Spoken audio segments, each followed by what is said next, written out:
are MythVision. What is skepticism, ladies and gentlemen, and why theists oppose reason and knowledge? Today, I want to introduce James Stevens Valliant, author of The Passion of Iran's Critics and Creating Christ.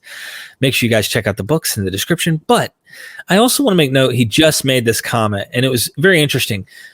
Theists, Christians, believers, pantheists, deists, you name it, pretty much, they all stand on knowing something with certainty, gives them confidence, gives them this not only a psychological and philosophical grounding in which they live off, which is the basis to how we live each day.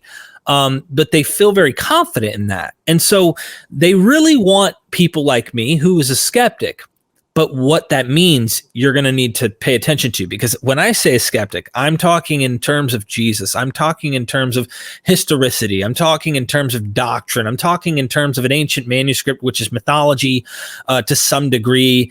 Has it been tampered with? Is it factually accurate? I mean, I'm looking also at the fact of how much other material that looks like this material that we know is mythology, and go, well, you know, what makes this the real thing and every other mythology is the fake mythology, but this is the real mythology? You know, so anyway, I want you guys to check this show out. I think this is going to be very interesting. James, welcome, brother. Oh, well, thank you. Great to be here, as always, Derek. And no topic could be more important. Can we know? And let's just go into it, man. Just take me there. You were just mentioning this prior. We were talking about development of consciousness and then how we know epistemology, skepticism, why Christians start, but we can start with the fact that human beings are fallible. We are not omniscient. We can make mistakes. So how we know is really a universal and an inescapable thing. To act, to know that we're acting to achieve our ends, to know that we're acting successfully, we must know. Before we can act, we've got to know, we've got to believe that what we're doing is right and what the heck we're up to. And so knowledge is a universal precondition for human survival. Knowledge, let's put it this way, reason is our basic means of knowing, right? You can't just know any old how, right? If an idea pops into my head like ghost, God, unicorn, that does not oblige reality to contain ghosts or gods or unicorns or magic elves or anything else that might pop into my head. I've got to establish, because I can be mistaken, I've got to establish the truth of, that is to say, that in reality there are such things. And there's only one way to really do that. There's no way to skip the law of cause and effect. There's no magical knowledge. All instances of faith or religion are instances, let's call it more broadly, mysticism. Mysticism is the belief that non-rational knowledge is possible. And really, whether it's reading tea leaves, looking at a crystal ball, looking at astrological horoscopes, a Ouija board, mystic revelations, I could go on and on and on and on. There's an infinite number. Reading the entrails of animals, or the flight of birds is the way the ancient Romans used to do it, right? But those are all pseudo causes. They don't really connect my brain with reality. They are sort of an abracadabra magical assertion of knowledge, okay? So to know, there must be a specific causal means by which the belief in my head can actually connect to reality. I call that reason. Humans, since the dawn of time, have been knowing so that they can successfully act based on observation. See, I know how my senses directly connect me with reality, and the evidence that comes from my senses I process and integrate logically. I know how logic, the art of consistency and avoiding contradictions in my thought, keeps me connected to reality. So observation, validated observation, and a strict adherence to logic will connect me and keep me to reality in a causal way that tea leaves, crystal balls, etc., are just magical evasions of. Right? Right. So what the mystic believes is in causeless knowledge. In the history of philosophy, and this is an aside, there are philosophers who believe that we can't know anything, that any knowledge is dubious and questionable, and their arguments have been very elaborate, but they basically amount to, hey, look, we see in a certain form, and we know by a certain causal means. And so therefore, we're not really seeing reality.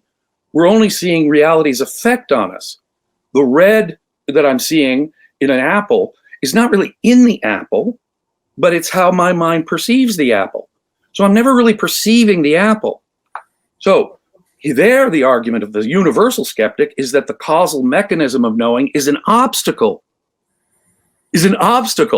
So the mystic says we don't need a causal means of knowing. We just can sort of have these magical means of knowing. The skeptic also denies let's put it this way, the identity of consciousness. So Real quick, he says we're blind in effect because we have eyes. We're deluded because we have logic. And so, to quote the famous philosopher Ayn Rand, so in effect, what both are saying is that the identity of consciousness is the obstacle to knowing as opposed to the means of knowing. Let me split your thinking here up into a couple different things for someone like me who might be watching going, what the heck? So first you have the mystic is saying technically devoid of what your senses are giving you. There can be this direct teleportation, if you will, of knowledge and information from something divine that's giving it. And like I gave the example prior to hitting record, like I might look at something and say, if I roll this stone 12 times down this thing, it'll hit this thing and create this object. Whereas someone else comes on and goes, are you kidding me? No, the stone god had done this.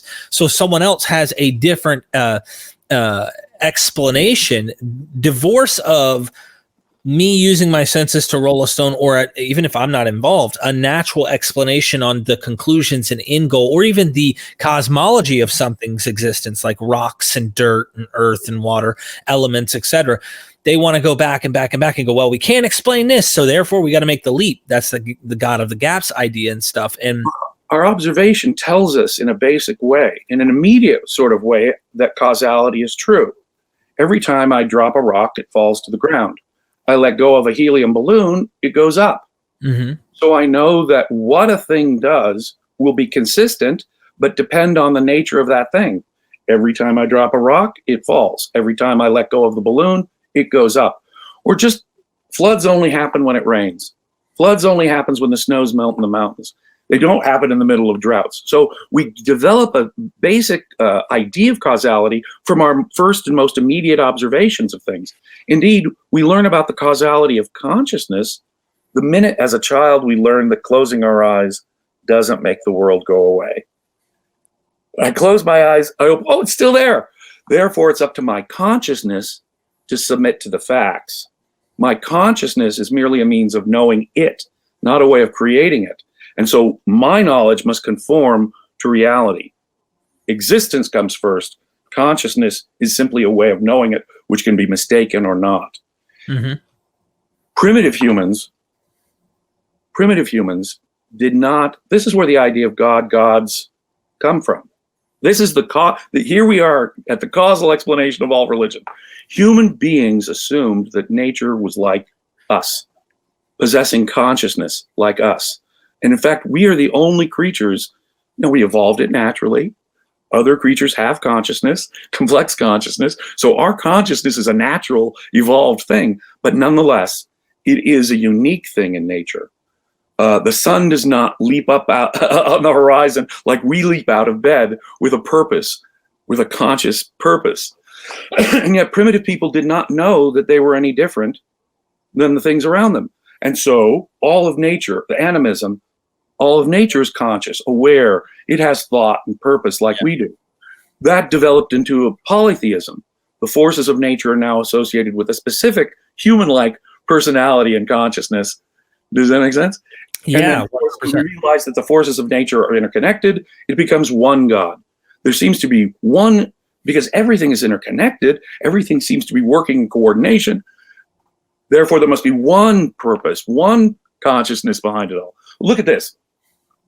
You talk to a theist, and you say, the theist will say, well, then who created the universe if there's no God? And you say, well, then who created God? Huh? No, see, they're comfortable stopping at a consciousness. I could say, well, why can't the universe have always been here? Well, no, that's weird. But God, he could always have been here. Yeah. Cause for him. Psychologically, they don't need it because it's what, the philosopher Ayn Rand called the primacy of consciousness. They're in effect denying what we learned when we were children, that existence has primacy and our consciousness must submit to it. But science begins, you're right, when human beings leave out the divine explanation. Thales is regarded by many people, this ancient Greek, right, who lived 2,500 years ago, is regarded by many people as the first scientist, not because his conclusions were correct, but because he left out a divine explanation. He said, dry land is created up by the silting up of rivers when they reach the sea. He could observe this. He didn't understand sediment was being brought down by the rivers, then that was causing the silting up. He just assumed that rivers hitting the sea were causing dry land. And he was seeing land start to arise because sediment, like you said, is being brought up, but he's not visually seeing and being able to observe those things. He is observing, though, dry land coming up. And rather than saying Osiris or Yahweh or... So notice what we've got here. Observation, some unselfconscious use of logic, a natural explanation, a natural causal explanation that leaves out the gods. That was the birth of science. And the Greeks continued along this. They're the ones who gave us self-consciously, for example, logic. Socrates, Plato, Aristotle, particularly Aristotle, self-consciously developed the principles of how we can use our mind so that we know that we are sticking with reality, that our conclusions are consistent and true. Aristotle said we have to know, we must look, and that all knowledge begins with observation, and it is the logical integration of those observations that can alone produce knowledge. Humans are unique in this need for a self-conscious awareness of how to think, how to know, to avoid error, as we began it with. Error is possible. And because error is possible, we need to be self-conscious about our method of knowing how it is we think. And so skepticism and belief are both contextual. Right.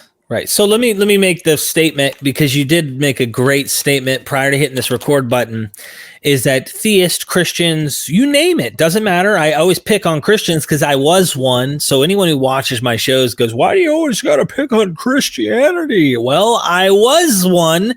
So it has the biggest thorn in my side, so to speak, on why I do what I do. But regardless, I'm speaking for all religious systems that take it literally, that ontologically this divine, invisible, metaphysical God of some sort is involved or whatnot. And they want you to be a skeptic, but they want you to be a skeptic in the definitional sense of you can't know. And they want you to go, when I say I'm a skeptic atheist, right? I'm skeptical of the things that they propose. That's what I mean when I say I'm a skeptic. But they go, oh, you're a skeptic. Okay, guys, let's run him into a corner and show him how he doesn't know. Let's prove that he can't know anything. So he has to borrow from our worldview, which is the knowing worldview, to be able to rest on his view and show him how confused he is, because he says he knows some things, but he can't. Let's show him how inconsistent he is. And that's what the theist will do. Since philosophers in the last 200-300 years have been striking down the arguments that Christians and other theists have developed for the belief in God, they have responded not by saying your logic was flawed, but that logic is flawed, or at least limited. Not that logic can't work sometimes, but there's got to be a hole, a gap, something you can't know. The most insidious, perhaps, version of this is that your science amounts to no more than faith. You have faith in science, and therefore all that work you do to scientifically discover is no better than my mystic revelation. Isn't it? That's so horrible. And I'm going to say why that's so horrible, in my opinion. Because, and you can agree or disagree, and I'd like you to correct me because I'm just a student here. Why that's so horrible is because what you're trying to say is, with my senses and a collective group, a numerous collective group of other humans who have senses, who are actually seeing, observing, and are able to test things functionally using methodologies of basics. All right, there's one stone, there's two stones, put enough stones together, you got a wall. You got a wall, you put enough of those four walls together, you got a house. You know, and just the observational things based on what senses we have. That whole logical conclusion there, to me, is like saying you're trying to tell me what I'm observing and putting together in the natural world, that I'm able to kind of function something here that has a pattern that we can see and observe, is equivalent to a metaphysical hocus pocus concept of something I've never been able to. And that to me is right. Okay. In fact, to develop an idea like faith is the secondary thing. If there wasn't some actual causal means of knowing, there'd be no way of distinguishing it. So there's a logical fallacy when he says you have faith in science. It's a contradiction in terms, basically. I don't know what faith means. What do you mean by faith in science? Well, a non-rational means of knowing. Oh, no.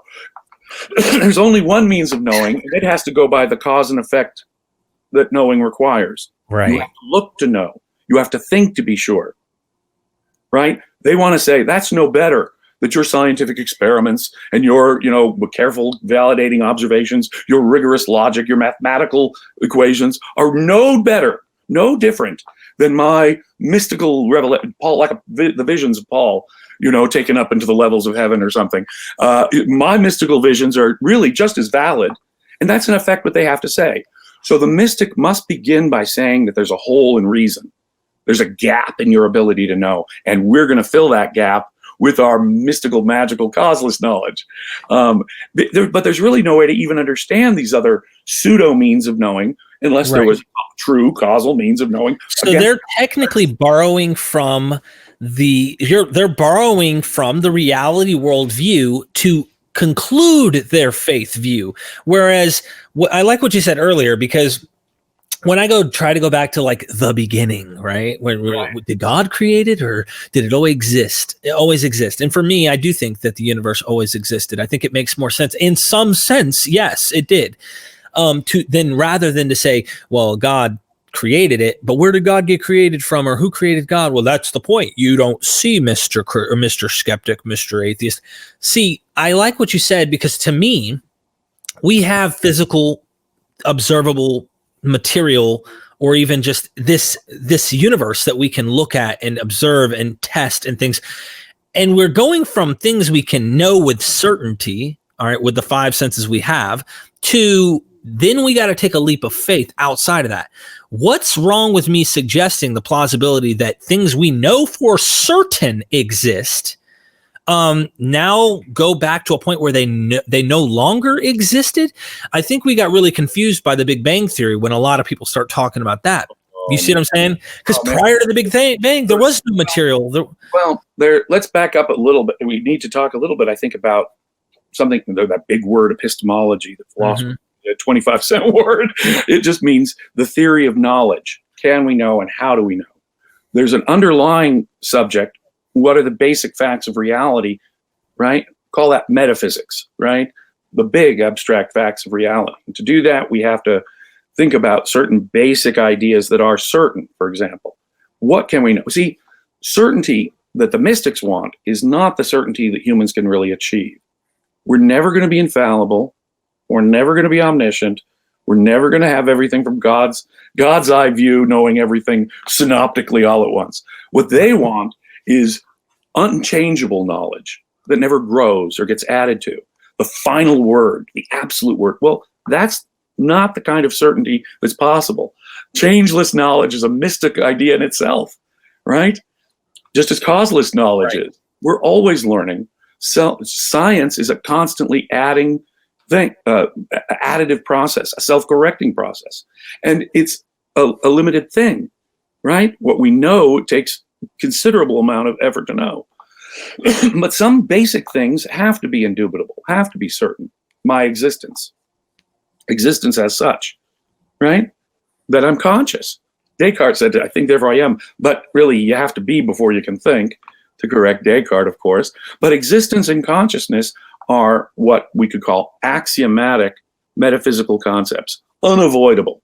Something exists, and I'm aware of it. Right. Those are inescapably implied in every instance of knowledge. Something exists, I'm aware of it. Identifying that is the task of our mind, right? So the universal skeptic, right? The universal skeptic is denying knowledge is even possible. The mystic is undermining the very relationship between existence and consciousness, aren't they?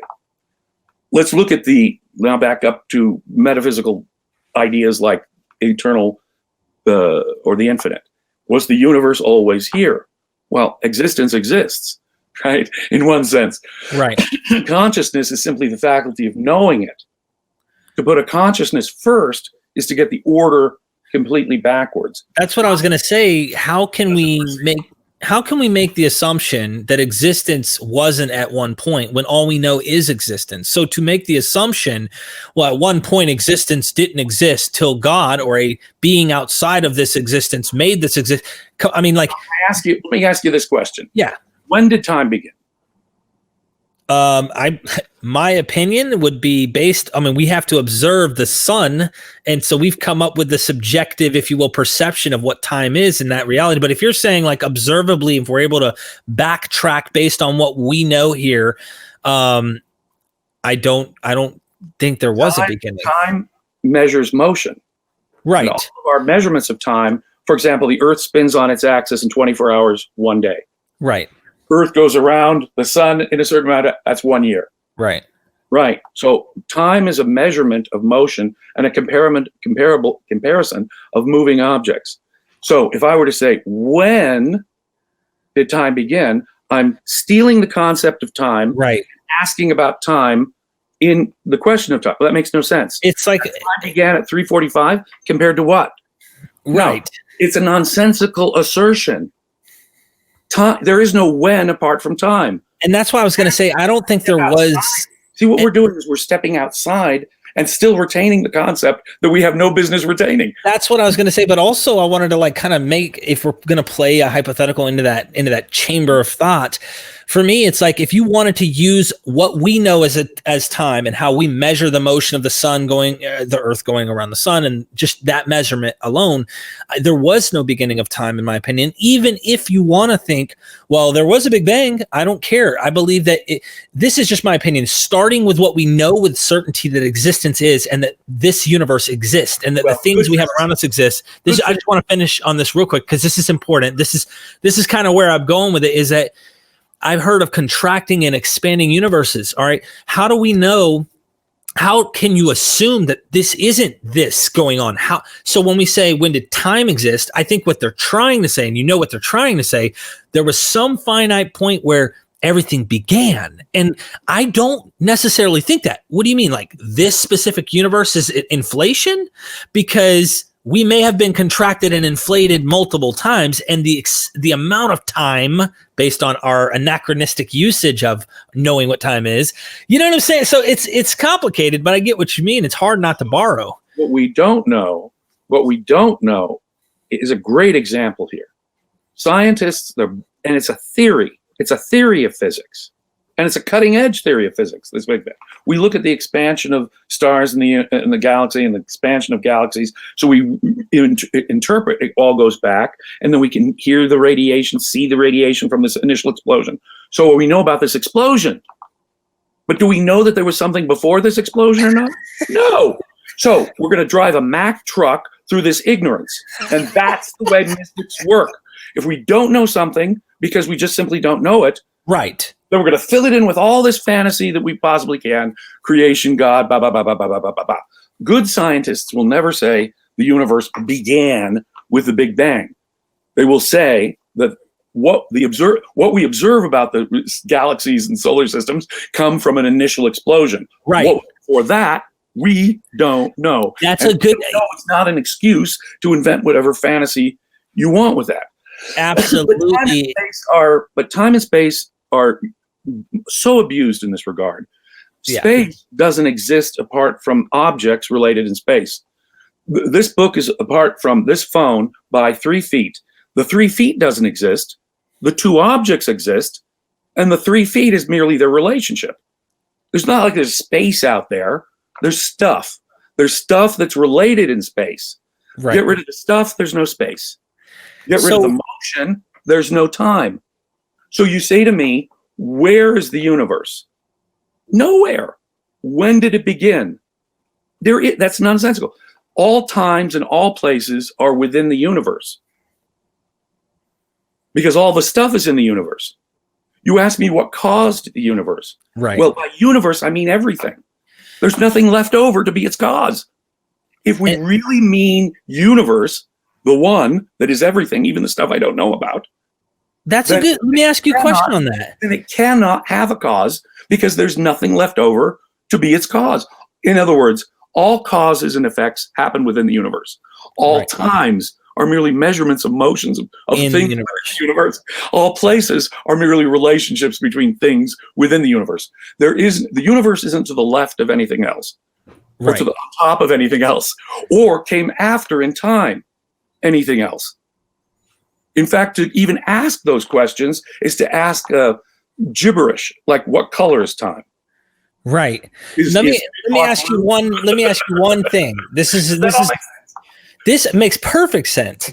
At the very least, for those who are, it's just my opinion that they have either a subjective experience that causes them to come to these conclusions. They either bias. Go ahead, have one, buddy. They're either biased because they have some type of faith their parents taught them, or something like that. Or the other option is I would just rest it ultimately in an emotional argument, and ultimately why they would want to come to these conclusions, or something they can't explain from their own experience, which the brain produces a lot of chemicals. I don't want to get lost here, but I want to ask you something important on this.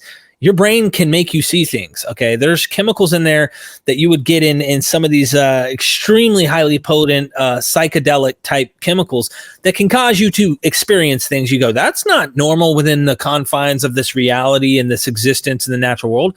But I want to say that to say the person who holds on to these things at the very least should be an agnostic theist, an agnostic deist, someone who goes, I don't know, I have no certainty. I'm not going to die on the hill, but I personally like the concept of a divine for optimistic reasons. It's an emotional uplifting thing. It psychologically satisfies me, blah, blah, blah, blah, blah, but it's not dogmatic. I'm not going to strictly rule this upon all humanity that you should somehow follow what I'm saying as a fact. In fact, I'm willing to go with the science wherever it goes. But at this point, since we don't know with certainty beyond that catastrophic explosion, which left no evidence prior to this existence of the universe we have, let me go ahead and just say, I like the idea. And so therefore, I'd like to believe there is something greater, but that's it.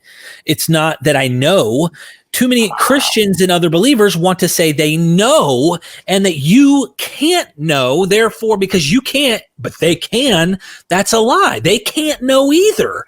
So they've got to start out with a gap in your reason and what you can know, and then fill it with their pseudo means of knowing. Exactly. Right? And you're right. It boils down to feelings. That is to say, I want to believe this, but that is the great enemy of objectivity. Mm-hmm. The very essence of subjectivity is letting your feelings decide, this is what I want to believe, this would be comfortable for me to believe.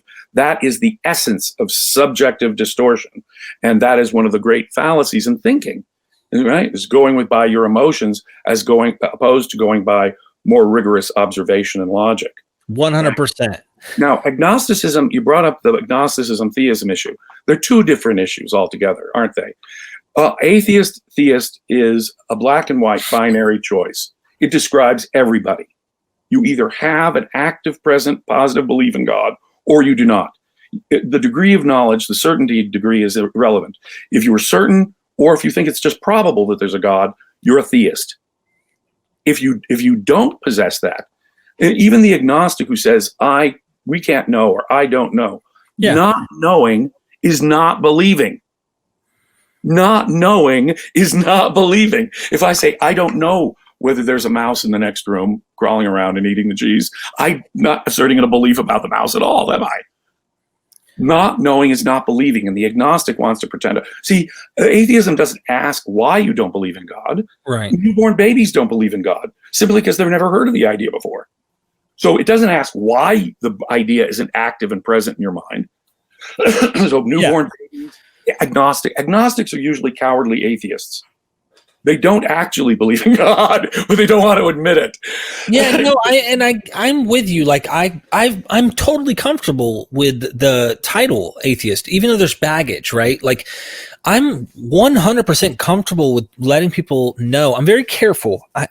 I'm such a tender guy that I don't even tell people who do believe and I know are sensitive. I already know how they are because I was in their shoes. It can immediately create a wall, psychological tension just by me saying I don't believe in a divine being. When people, and I had this asked me the other day on my Rewired Addiction page, my addiction channel, which has 90% of them are someone who believes in God. Like they think that the only way to get clean off drugs is because of a God.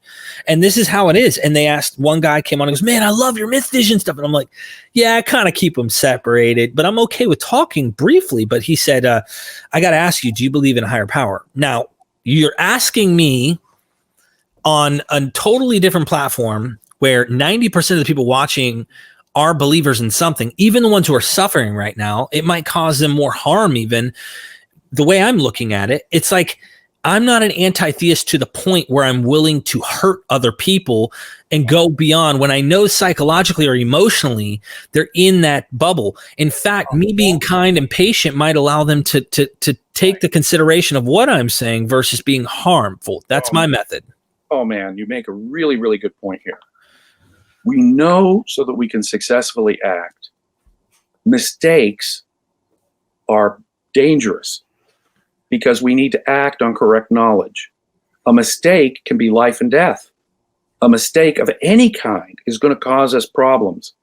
However, if this mistake that they've made about the existence of God has been instrumental in some psychological thing that's keeping them in effect together psychologically and keeping their life together, I am not, that's right. I'm not going to pull that Jenga thing out so that the whole thing can collapse. But the point is that it's still dangerous. Yeah, it is. Even a falsehood, any error. Knowledge has a practical purpose: survival, acting. And if I act on wrong knowledge, I can really screw up. It can be life and mistakes can be life and death in consequence. For me, I felt like, James, when I was struggling in addiction, I felt very lonely, especially when I first got clean. Like almost like can you blame little children? And this is a perfect example. Can you blame little children for having invisible friends or a teddy bear they animate, they bring a non-living object that we know doesn't have a soul or spirit, or it doesn't have a consciousness even. Let's just do consciousness. And they make it have a consciousness because they need something to relate to. Well, when I first got clean, I cried out and prayed, right? Like I was going to die. I was dying from heroin abuse. And, I'm not ashamed to tell anyone on this planet, I don't care who it is, my story and where I come from and the things I did, especially when I get a lot of people go, you don't even look like that would be something that you would do. And I want that to be, because I want to break the stigma that there are very well kept people who look like they would never do it that are suffering. Well, I prayed to God and I asked God, I said, I don't have the strength. I just don't have the strength to do it. You got to do it for me, right? Like it came from a Calvinistic type of, worldview. So you got to do it for me is kind of a hint at saying determinism. Like it's got to be your predestined will and all that. And this baggage that I had come from, but either way, I prayed it, right? But then I had followed up with action. Okay. Like you talk about, I did something about it. And as I got clean and started studying more, I realized that the higher power that I was talking to the entire time was really me. And when I went to these groups, I realized that the higher power wasn't just me. My higher power was other human beings that I could touch, tangibly hold, cry, talk to. Their vibrations, their happiness, their energies, their knowledge, their information went through my five senses and, caused me to start to build and heal. And my mind started healing and I became a better human. And then I realized I didn't necessarily, from the beginning, it wasn't God. It was me. You see what I'm saying? And the people around me. So you brought up so many really interesting points there. The determinism that we see in Calvinism or determinism that we see in other contexts gives us this sense of powerlessness, doesn't it? Mm-hmm. It's got to be some higher power. I need some higher power because I can't do it on my own. If I believed that I did have the control that you proved you actually have, see, you did it. The inner power was in you. If I told you beforehand, Derek, you can do it, you wouldn't have believed me. Right. Determinism has already conditioned you to believe, no, I need this higher power. Right. Another point here, when we have psychology, and our psychology works by, in effect, habit. We think, and we feel, and we act. And the more we do so, it's like that groove gets deeper and deeper, and it gets easier and more automatic and more habituated to do that.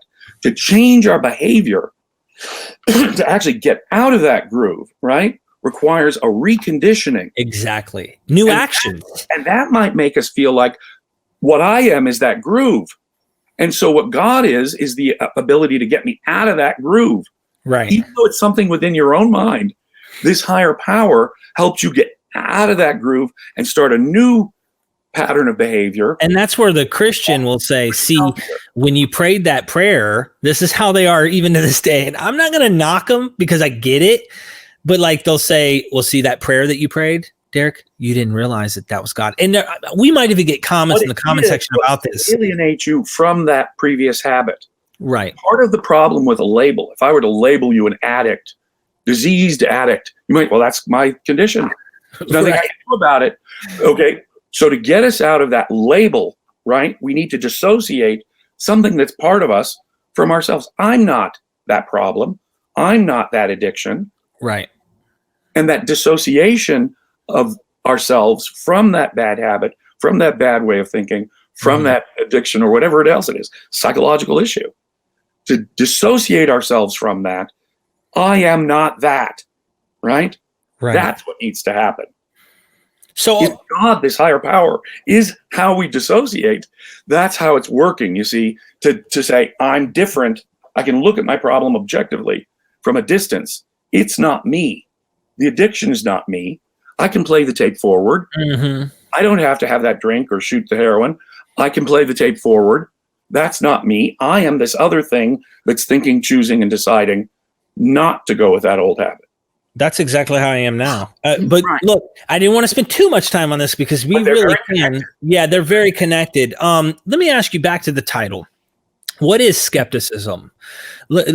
I don't think we define that very well. I mean, of course, I'm not asking you to Google or get a dictionary out, but like, what is skepticism and what is healthy skepticism and maybe what is not healthy?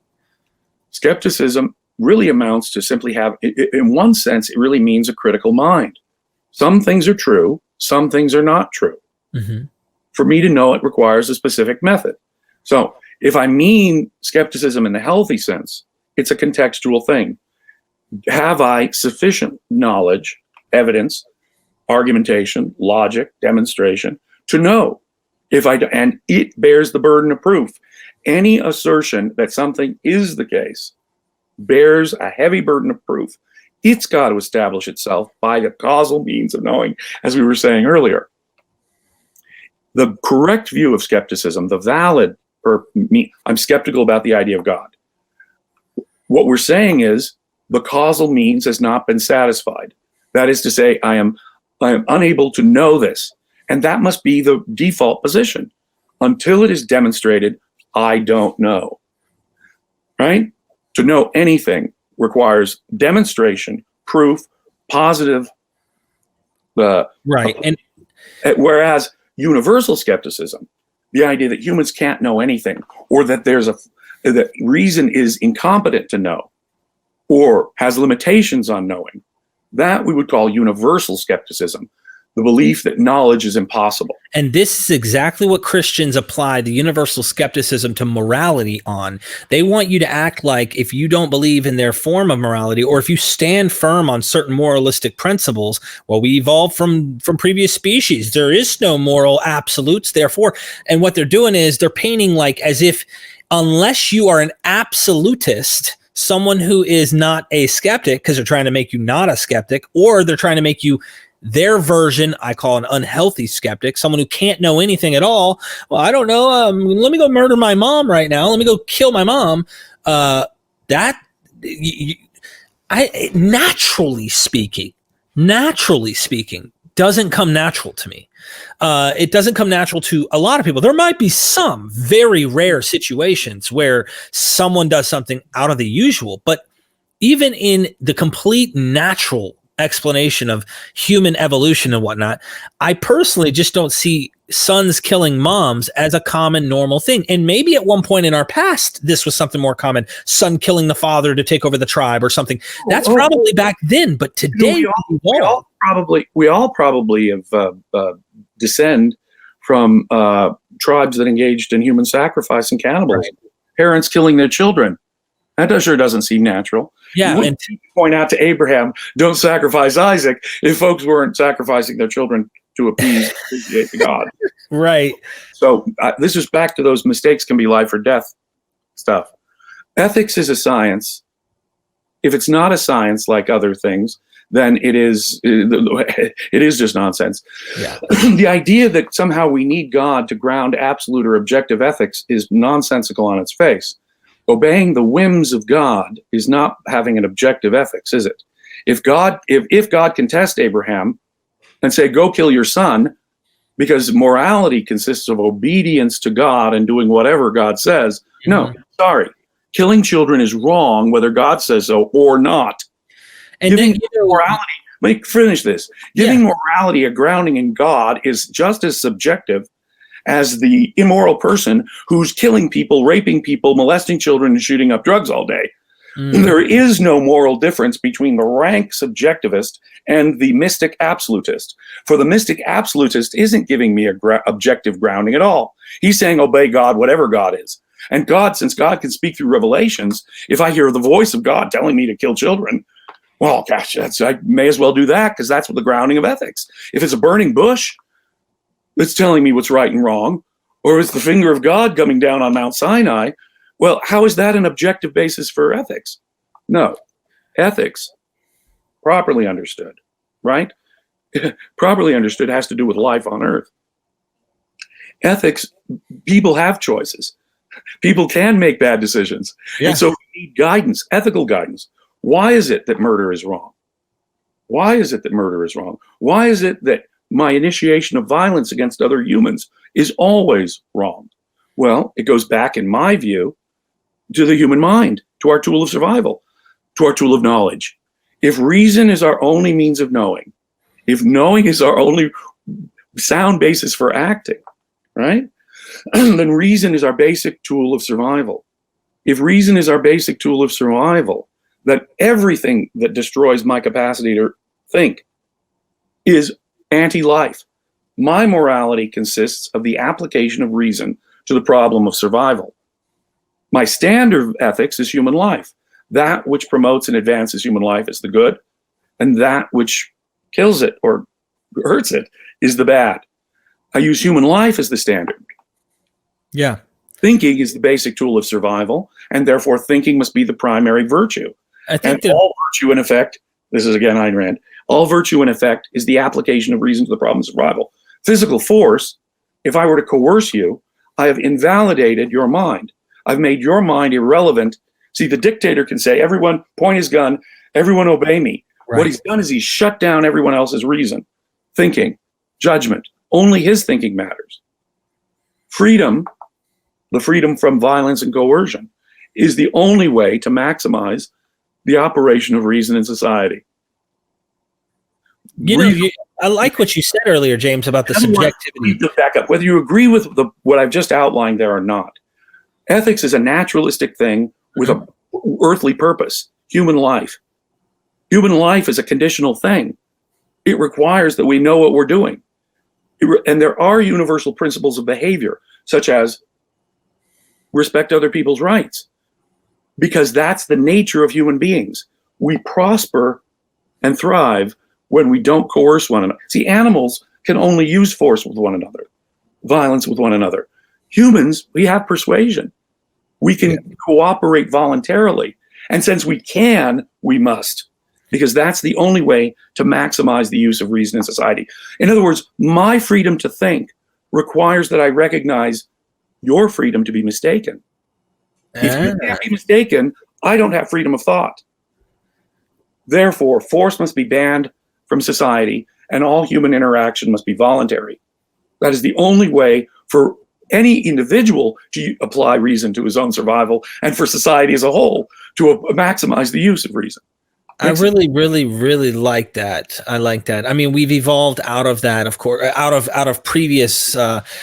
It would appear, and I don't know if this was. I'm not going to say these morals were universal. These morals have evolved with us, and so as we as a creature have evolved, we've continued to change. And if you will, our society is not I mean, well, some will argue is sacrificing babies because of, abortion and whatnot.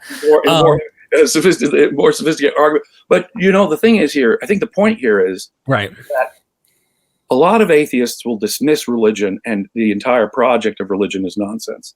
I think that's a mistake, because philosophy is a human need, a real human need. We need ethics.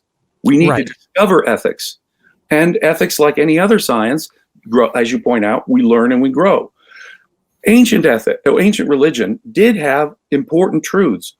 Thou shalt not kill. Thou shalt not steal. I honestly believe ethics is an objective science, and that societies which adopt principles like that will thrive and prosper individually and collectively.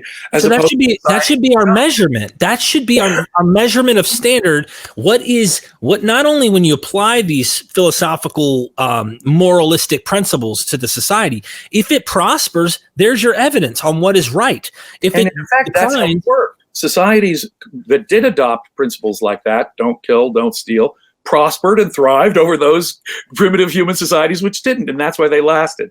But you see, the point is that religion is a form of primitive philosophy, sort of canned answers to give us sort of rough and ready guidance. Oh, I know where that comes from. I have an explanation for that, and I know how I'm supposed to act. So philosophy is an inescapable necessity for human beings, and religion is a form of primitive philosophy and was therefore inevitable. And so I don't dismiss religion as anything more than sort of the childhood of human philosophy. It's a need. We need ethics. We need epistemology. How do we know? We need ethics. What should I do? And there are universal principles which apply to both knowing and ethical behavior, but those must be natural discoveries of reason themselves. Dude, you're awesome, James. Hey, and we rabbit trailed. So, I mean, but I just want to end on that, actually. I want to end on that. Actually, I think we made an pretty integrated statement here. We did. Right. Yeah, I think we're going to end on this because we could continue. Okay. We'll get into more topics for sure.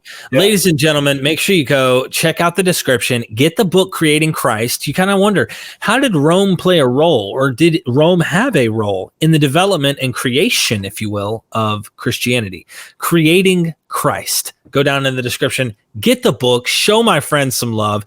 And if you're into this stuff of the political as well as philosophical stuff, the passion of Ayn Rand's critics, James, you debate people all the time on this stuff. You talk about this stuff.